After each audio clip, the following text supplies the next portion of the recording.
iyadoo maalintii shalay ahayd ay ku beegneyd xuska 20 guurada 18 May ayaa waxa ka sii socda gobolada iyo degmooyinka Soomaaliland intooda badan xaflado iyo munaasabad lagu sagootinayo maalintani waxaana habeenkii xalay ahaa ka qabsamay xarunta dugsiga Global College ee magaalada Burco xaflad ay si ballaaran u soo agaasimeen maamulka iyo macallimiinta dugsigani taasoo ay ka soo qayb galeen salaadiin cuqaal abwaano ardayda dugsiga waalidiin iyo aqoon-yahano tiro badan waxaana ugu horeyn xafladani ka hadlay maamulaha dugsigani Mustafa Axmed Xaaji Xasan waxaanu ka hadlay muhiimadda ay leedahay xuska maalinta qaran ee 18 May oo ku tilmaamay inay tahay maalin u suntan shacbiga Soomaaliland loona baahan yahay in la weyneeyo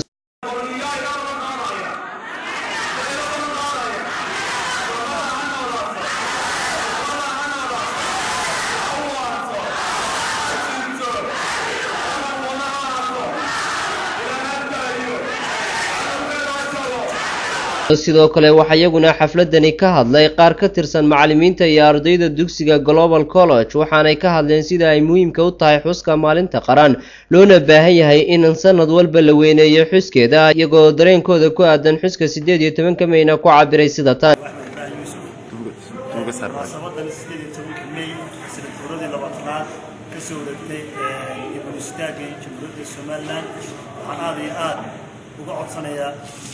international community-ga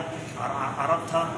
wadamada Afrika in ay la eegaan waxaan qabsanay dugsiga Global College ayaa isagu ka mid ah dugsiyada gaarka loo leeyahay ee magaalada Burco kaasi oo bixiya maadooyinka IT engineering accounting business barashada saxaafadda iyo waliba iyadoo dugsigani dhawaan yeeshay qayb waxbarashada dugsiga sare lagu dhigto oo ka diiwaan gashan wasaaradda waxbarashada ee Soomaaliland sidoo kale xafladan oo kale ayaa habeenkii xalay ahaa lagu qabtay hoolka shirarka ee jaamacadda Burco taasoo ay soo qaban qaabiyeen dalada isku xidhka dhalinyarada dalka gudihiisa iyo dibaddiisa ee Sayna taasoo guddigeedu ah xuska 20 guurada 18 May waxaana halkaasi ka hadlay qaar ka tirsan saraakiisha ururka Sayna mas'uuliyiin ka socotay xukuumadda Soomaaliland abwaano iyo waxgarad kale oo tiro badan waxaanay dhammaantood ku amaaneen ururka Sayna dadaalkooda ku aadan wadaniyadda iyo isku xidhka dhalinyarada waxaana halkaasi lagu soo bandhigay riwaayad xiiso badan oo ka turjumaysa xuska 18 May iyadoo sidoo kalena xafladan oo kale ayaa habeenkii xalay ahaa lagu qabtay Hotel City Plaza ee magaalada Burco taasi oo lagu xuseeyay xuska 20 guurada 18 May oo ay ka soo qayb galeen wasiiro ka tirsan xukuumadda Soomaaliland iyo aqlaamaha kala duwan ee dawladda ee heer gobol geesta kale waxaa tan iyo shalayna soo gaadhayay sida ballaaran looga xusay qaar ka tirsan degmooyinka Soomaaliland degmada Qorlugud oo ka mid ah degmooyinka hoos yimaada gobolka Buuhoodle ayaa si ballaaran looga xusay xuska maalinta qarannimada Soomaaliland taasoo ay si ballaaran uga qayb qaateen xuska maalintani cutubyo ka tirsan ciidamada qaranka ee jiidaha hore ardayda degmada Qorlugud iyo dadweynaha aad u tiro badan kuwaas oo sitay astaamo ku xardhana calanka Soomaaliland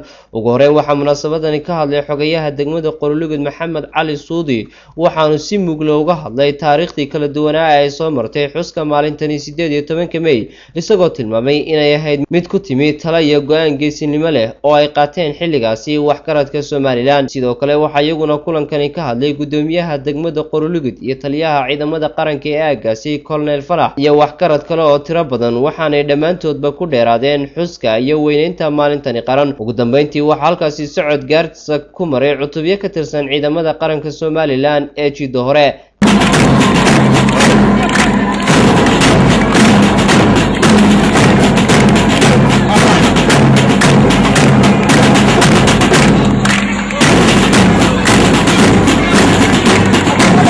محمد عوض محمد شبكة عالمية جود وين نيوز